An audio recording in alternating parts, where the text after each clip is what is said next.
Welcome to today's video. We are back at Yashio factory first thing bright and early this morning because we need to work out everything that's happening with the engine on the S15. Now, I wish I had better news for you.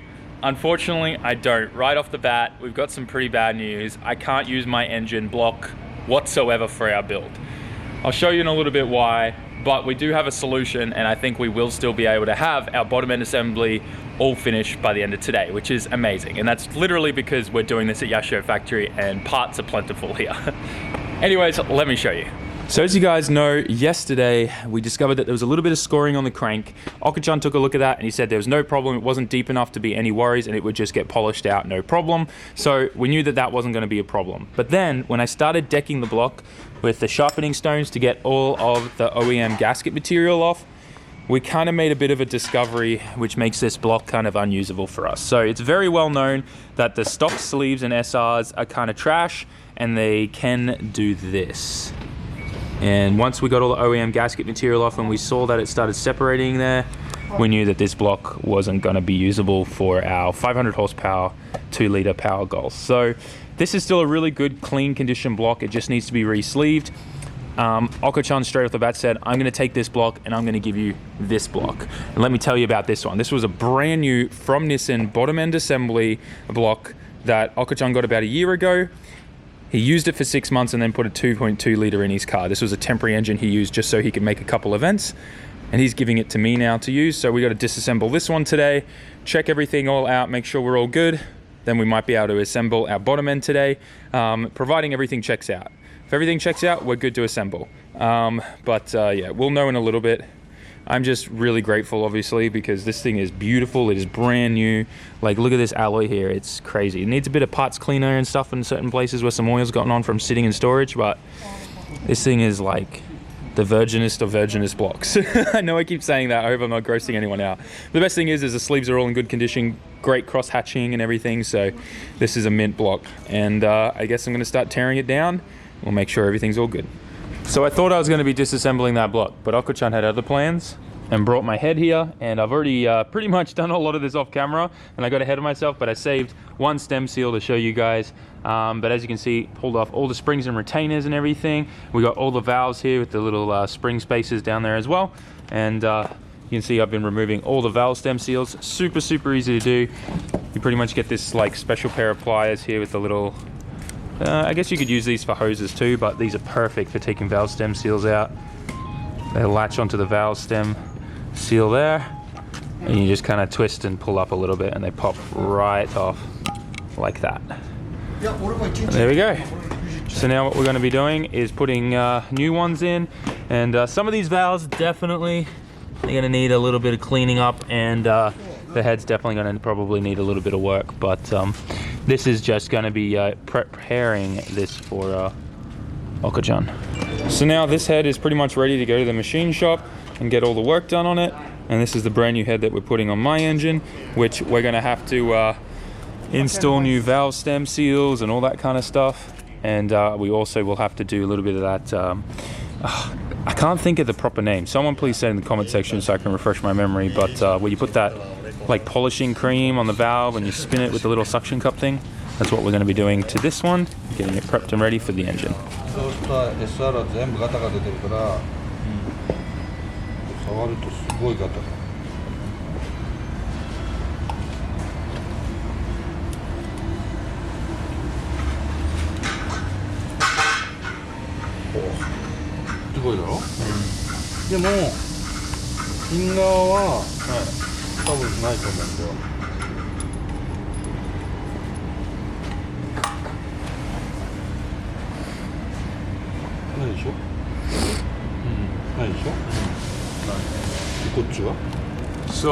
what he's saying is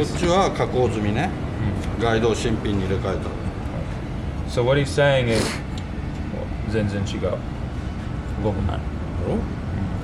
So what he's saying is one of the biggest flaws with the SR20 is the exhaust valve guides always get SR はエキゾーストのガイドがもう全部ダメになっちゃうから、一回外したらガイドを新品に入れてやるとこんだけ精度が出る。イコール圧縮も上がる。確かコンプレッション Compression. So the biggest issue, he says, with SRs is the factory OEM exhaust guides get really, really like kind of stretched out and open really fast, and they all have movement in them, and the valve kind of goes like in Japanese, like gatsa gatsa gatsa, which just means it moves around in there. You can really see that. Come closer. So if we have a look at this exhaust valve here, you can see that right here, it moves a lot from side to side. And this is only a 50,000 kilometer engine as well, mind you, so it shouldn't have that much play.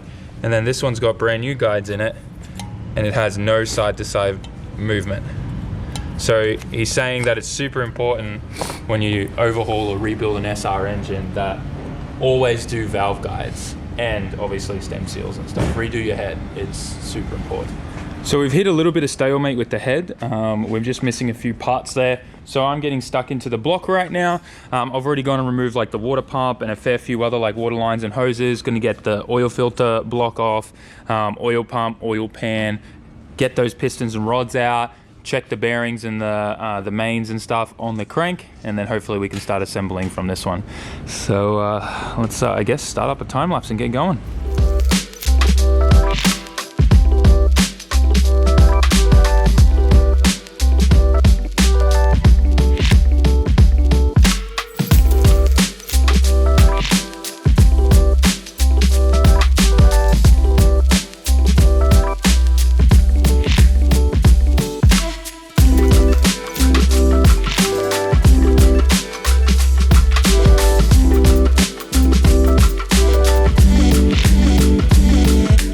Just got the oil pan off this engine, and it is so clean in here, it's crazy. A good sign to know how good condition your SR is, like how old it is see how this is still alloy in color, the like girdle plate that holds the main caps in.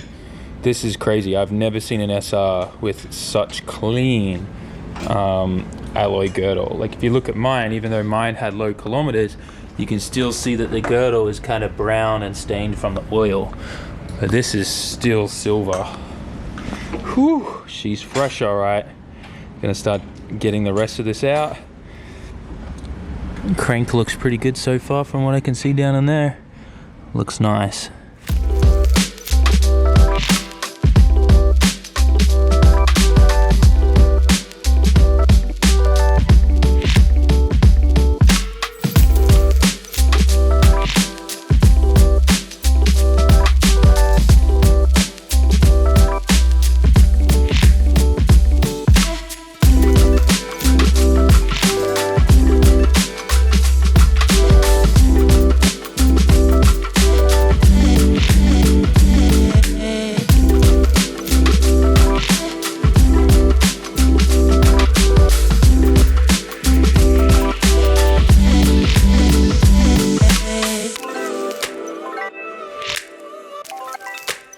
I'm gonna blame this on Jimmy Oakes because we were messaging and he kind of signed off and was like, all right, man, don't let the SR bugs bite. And well, you can probably gather by the time lapse, a lot of people were looking in this engine when I was disassembling it. That's because the crank's gonna need a linish and a polish on this too. There's a couple wear lines on them. It looks like some material did get in between the bearing and the crank on both number 4 rod bearing and number 3 main cap. So let me show you. There's a nice line here. It's not too deep, so Okachan thinks we'll be able to get away with a linish and a polish on that as well, and down here on the main too. So second engine, man. Is this where my SR bad luck starts? Nah, this is just normal. I did ask Okachan, like, you know, what could have caused this, and he admittedly was like, well, I used this for one event, and that event, wastegate line popped off and the thing boosted 2 bar. So there's a very good chance that that's why this happened, because we actually found a little bit of broken piston ring in the oil pan. And this is when I was like, oh no, is this engine gonna be okay? Because yeah, see that little bit of broken piston ring there? So yeah, majority of it's fine. There's no issues with the block.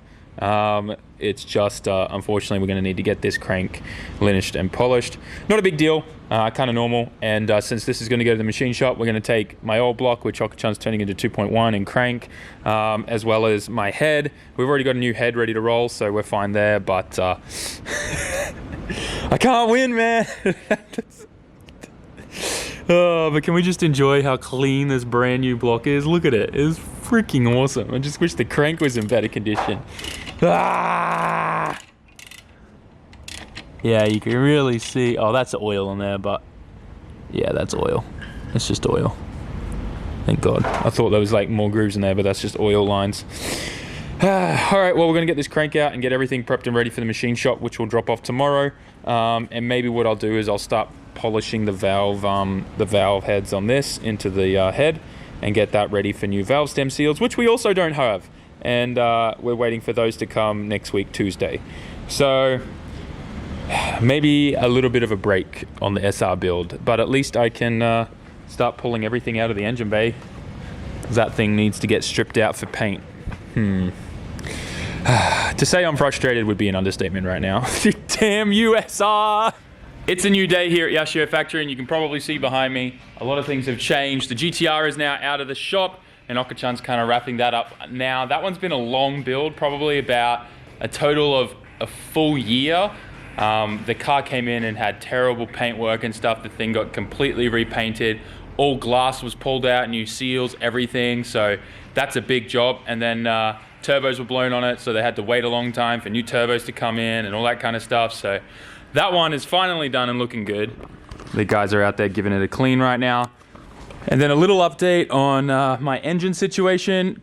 Cranks and blocks and everything have been taken to the machine shop. That's the block I'm going to use there. That's all good, but the crank has been dropped off to get polished and linished and balanced with my conrods and pistons. That aside, I'm working on Okachan's Sangoki, is what this is called. Kind of means third machine, I guess is what he calls this. If you guys don't know, this car used to actually be a D1 GP car.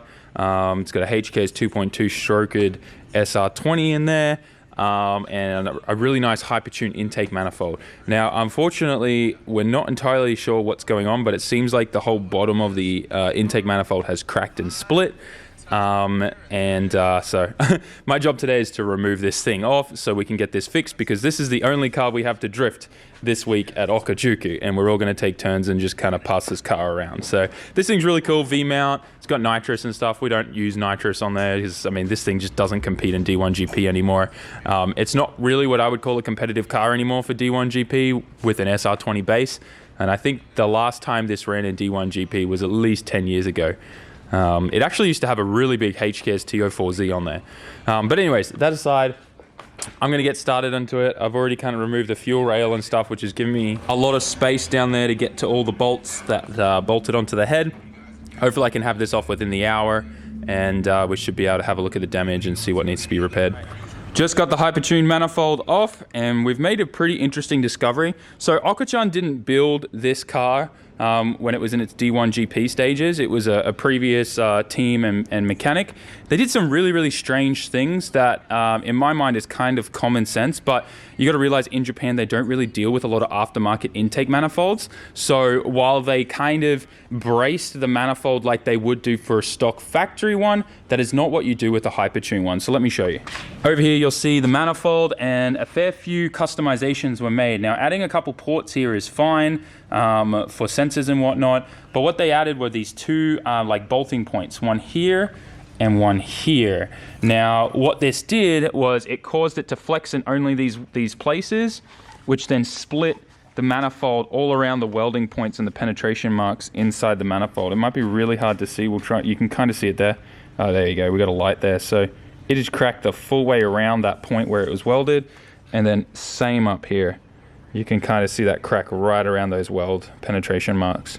So that's just not necessary and not something you should be doing on a Hypertune intake manifold or any aftermarket intake manifold that comes off the SR20 like this. The SRs vibrate a lot. Even if you have solid mounts, they vibrate a lot.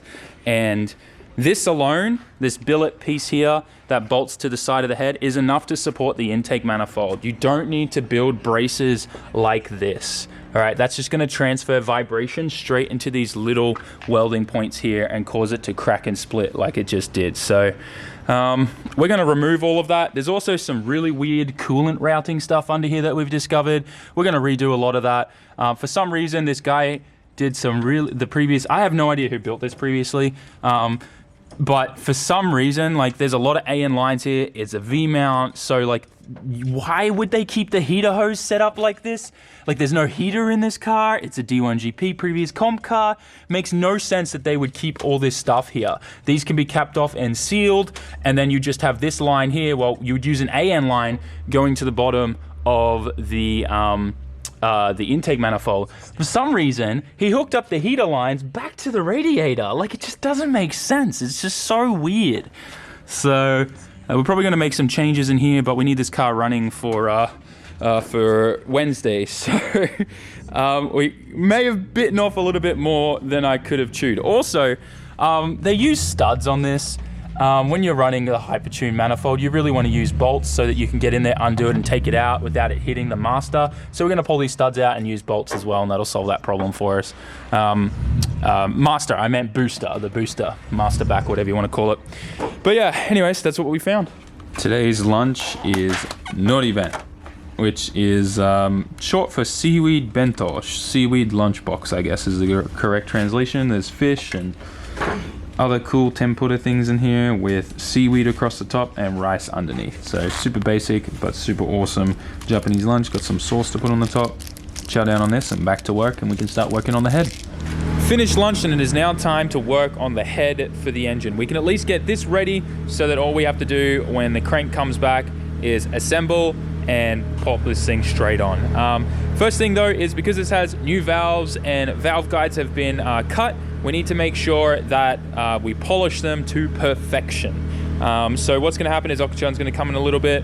He's going to teach me and do one and show me what I need to do, and then after that I'll do the rest of them. So first time ever doing this kind of thing. I'm sure you guys have probably seen like valve guides and valves being polished before, but it's super important, and I'm sure he'll explain to us why. このヘッドは、もうここバルブシートはもうカットしてある、シートカットはしてあって、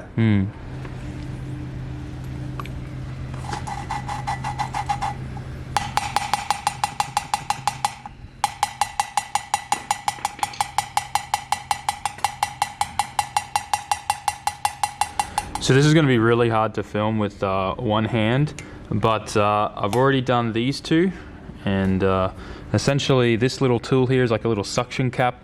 I'm sure you guys have seen this before on like other car automotive channels and stuff, and they've gone into detail and depth about why we need to do this. But essentially what I'm going to do now is put some of the polishing compound on the edges of this, and then we're going to be going up and down a lot with a few little twisting motions here and there.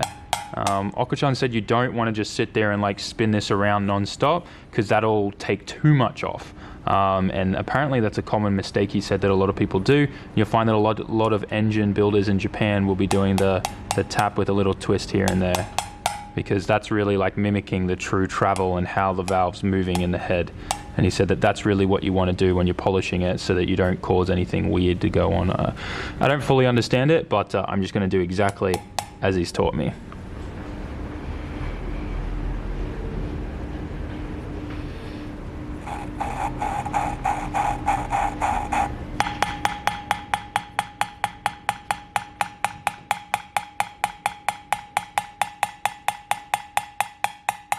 So I finished polishing the valves. I cleaned out everything with parts cleaner and an air compressor to get all that compound out. Now we're installing the brand new valve stem seals. So as you can see, Okuchan has a special tool that's machined perfectly to only fit the valve stem seals in. And as you tap it, it'll bottom out and put the valve stem seal in the perfect place. There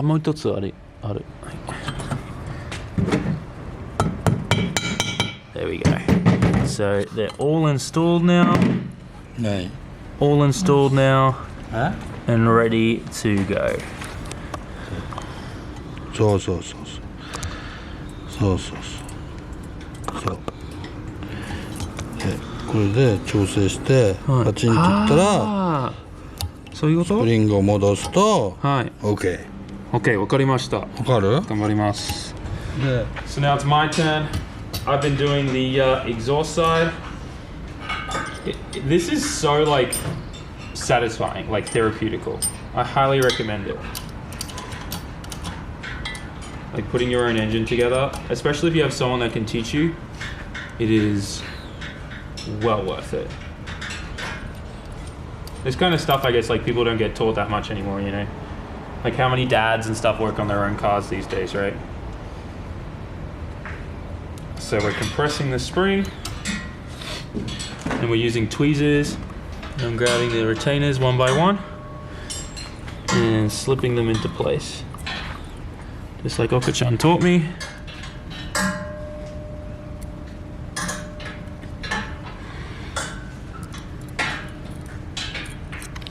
Just like that, and then release.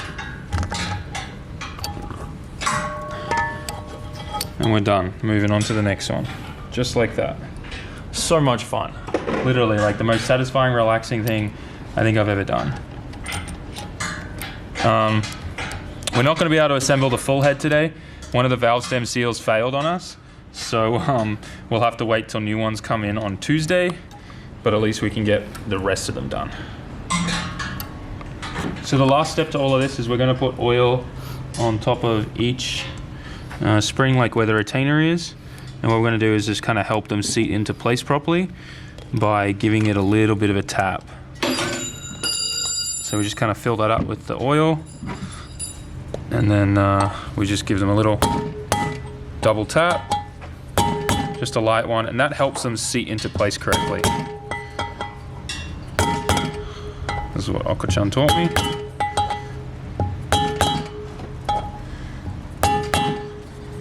That's that one we'll get to in a couple days. And that's it, we're done now. Now, all of these were done, we could go and put the cams in and assemble the rest of the head. But for now, we're kind of at another stalemate. So that's that for today's video, I guess. I'm sure there'll be more to do, but regardless, I'm really happy to be able to do and learn all of this. Is just incredible. Having like a teacher like Oka-chan to show me the ropes and teach me all about the SR as well. It's making me build some confidence, and maybe we can build my RB bottom end together as well. And yeah, I'm excited because I've always wanted to learn this stuff, and like, yeah, sure, you can watch all this kind of stuff on YouTube, but to have someone who actually knows what they're doing standing behind you, telling you what to do and stuff is just so much better. And when you got someone like him who's as experienced as him as well, you kind of can't put a price tag on that. What is he doing right now, actually? Is he still, you got to look at this. He got some beans given to him. 名前もう一回教えて。このビーンズ。そら豆。そら豆。そら豆。そら豆。そら豆。Sky beans だよ。 Sky beans. I guess they're called sky beans because they're so freaking huge. So enough talking about the beans. おごもらさん。本当にありがとうございます。いつも教えて。ありがとうございます。Oka-chan's currently welding up the cracks in the intake manifold. Should have that done in the next 30 minutes or so, and then I'll be able to put it back on for him. For the last few hours, I have been busting my balls getting this all back together. I fixed all the issues that were there. Oka-chan welded up the bottom of the manifold and we got that sorted. And I removed all those stays that just don't need to be there, as well as I changed and removed a lot of the studs that they had in there, because studs is just not necessary and it made it impossible to remove the manifold as one piece. And I had to go and remove all the Allen key bolts from the main plenum here just so I could remove them both, the whole manifold. So now that we're not having studs in there and we've kind of changed how it bolts in and on, you can get this intake manifold off and on in 20 minutes. So it's much faster now and much more efficient. I'm pretty excited to drive this thing on Wednesday. It's going to be pretty cool. Like I said, I've never driven this before. It's a 2.2 liter SR20. It's got a TD06 on there. The pretty small housing, so it should be really responsive. The Hypertune intake manifold should help keep that power band really flat and stable. Should be really fun. I'm excited to drive this thing. The V-mount is so freaking cool on this thing. Anyways, guys, I'm kind of done for the day. I'm exhausted.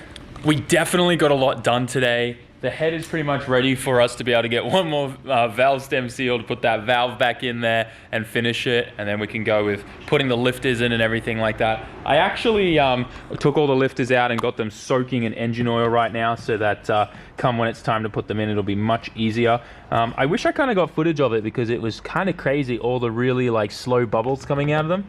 Anyways, like I said, we managed to accomplish a lot today despite our circumstances. Hopefully by the time early next week we'll have the crank back and we can assemble the bottom end, put the head on. If not, that's fine. I can start working on the car and stripping out the engine bay because we need to get that painted obviously, and that's going to be another bunch of work that needs to be done. Who remembers back in Florida how many videos we made on stripping the engine bay for paint?